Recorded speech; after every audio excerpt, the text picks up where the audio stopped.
is ready for the new children. I think they're aware that completely red on some level. No white. It was very, very weird because I felt like it's no longer with us. One day I was playing rugby and I got really, really hurt after a game.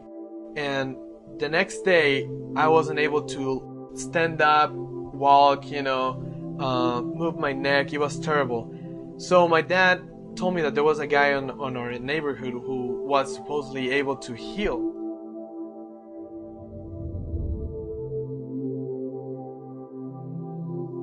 He said that he was not going to heal me. He said basically that I was going to heal myself only if I believe it.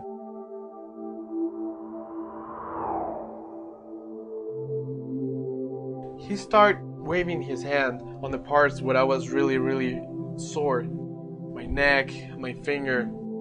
And it was very, very weird because I felt like a scanner. And he was not even touching me, and I felt like this energy, I don't know, it was something very weird.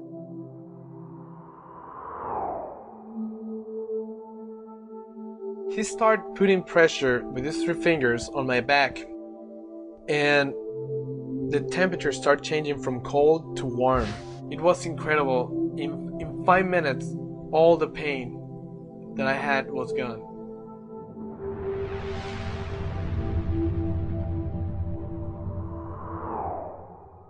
According to research presented in August 2005 by the University of Chicago, children born in the beginning of the 1980s are showing 2 newly identified genes.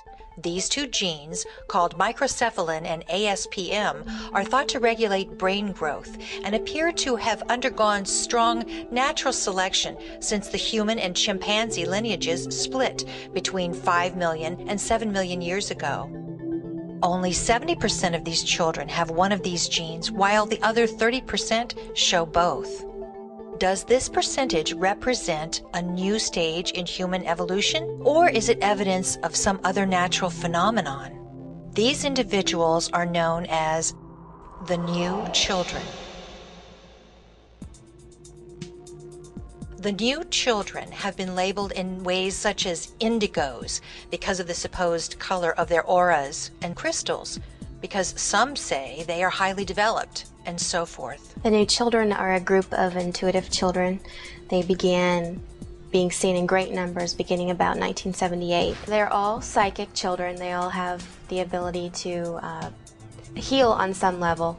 They can see people who are no longer with us. I realized I was different from a very early age with many supernatural occurrences happening. Psychic abilities to see what hasn't happened yet. I put the hand over the pain and like an angel comes, I don't know what he is, he puts the hand over your hand and it makes the pain go away, which is laughing. I can tell how someone's feeling even if I'm not talking to them, or I can pick up on people's energy just like that. I can tell if someone's intentions are good or bad. If my mom is mad, then her aura will turn completely red.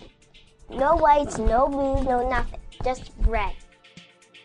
Skeptics might argue that the whole topic gives false hope to parents of children with mental disorders. However, 30% of the children match standard IQ test scores of 150 to 160, while the IQ of the average person falls between 90 and 110, and the classification of genius begins around 130. This is an unprecedented leap in intelligence, with no genetic markers to account for it. So, if 3 out of 10 children have these genes, why don't we see them?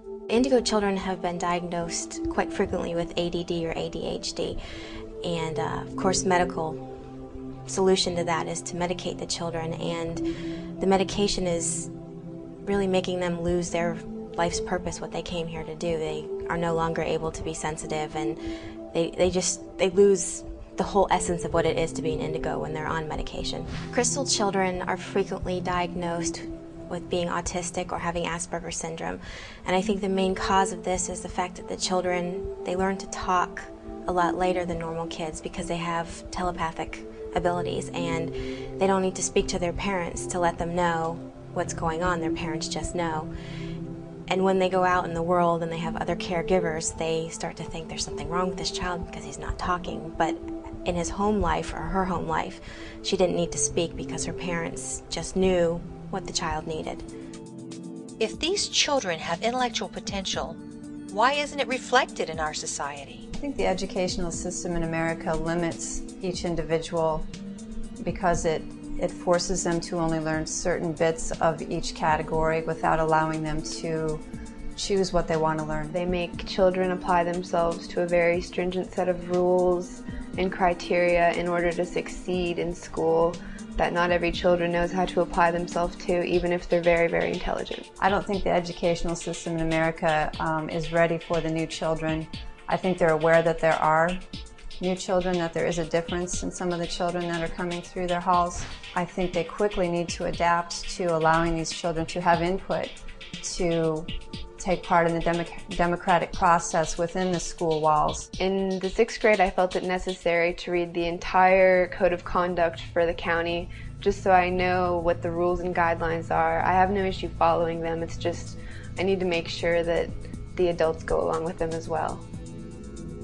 What does the future hold for this generation? The new children are here on earth to raise the consciousness of everybody living here. They're going to do this by bringing God's love and their unique gifts to everybody.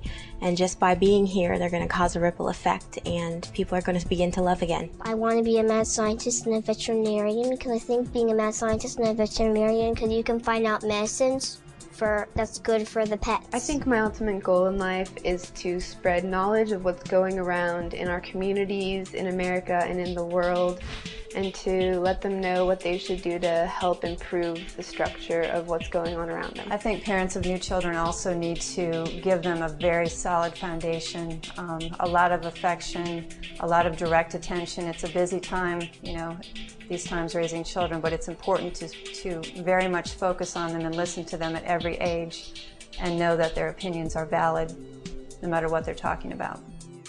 Many believe that this phenomenon is not unique to our times. Spiritual leaders throughout history could be examples of the same phenomenon. Others will argue that the massive numbers of new children being born with these abilities represents a new step in human evolution.